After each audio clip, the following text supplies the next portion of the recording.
Hi, I'm Ellie Frost, and I wanted to make a video today to talk about money actually and share some of the stuff that's come up this week working with my clients. And just, I just always think Sundays are a really good time to take time to reflect on things before you go out on a Monday and start to change the world. So I never buy into the idea of money blocks. That method and training does work for people because if you go in believing you've got a block and then you think you've released the block, yes, then you don't feel blocked around money, but you can change your thinking and just decide that you don't have any blocks straight away, because it's not blocks you have, it's just certain beliefs that aren't serving you, and all you have to do to change them is change those beliefs.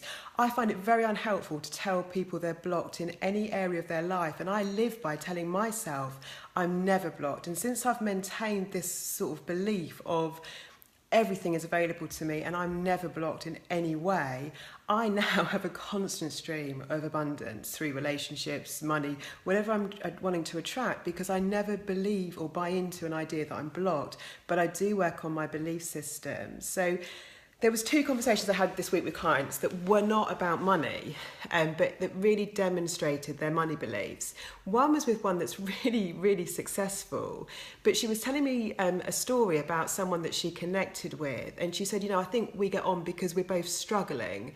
And I really went into sort of working with her on undoing that belief, because a lot of entrepreneurs, because we have been through a lot of struggles, in our journey, can maintain that belief that we're struggling, but it does not serve us, and it's a really unhelpful one to carry forward. And the work I'm doing with her is taking her to another level, which means that we had to kind of get rid of that idea that she's struggling in any way, because if you believe you're struggling, you're going to create a struggle. You're going to have to prove yourself and fight and, associate with that kind of energy, and it just doesn't serve you. And the whole point of all of the things I teach is about helping you create things differently.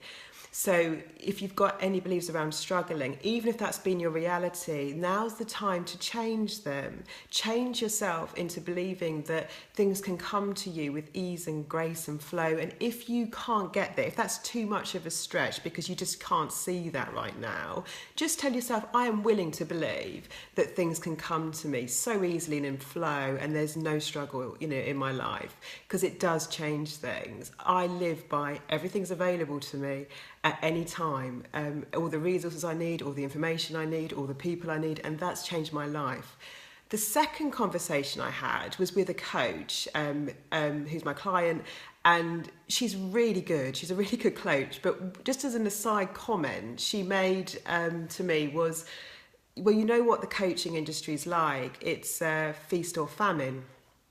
And that's, again, a really unhelpful belief to have. And I'm not saying that for a lot of coaches that isn't the reality, that often they get an influx of clients, then a sort of down period where they're not maybe generating the same level of sales. However, even if that's been your reality, do not buy into the feast and famine story in coaching or any business, because it won't serve you. So even if it has been pretty up and down, the thing to do today is to start looking at that belief. Do not buy into your business needs to be feast or famine, i.e. lots of clients then none, because that's what you're going to keep creating if you believe it. So even if that's been the situation, start deciding and telling yourself, I always have a steady flow of clients. I know that I'm going to make that happen for me. I'm willing to allow that in, because our brains are like missiles and our subconscious is amazing. So once you reprogram your belief system, what happens is your subconscious mind starts being creative around ways to make that your reality. Your brain can't tell the difference between what you imagine and what's true. So you can override your reality in your mind, if you like, and point your system towards what you want to create. It's all about creating differently.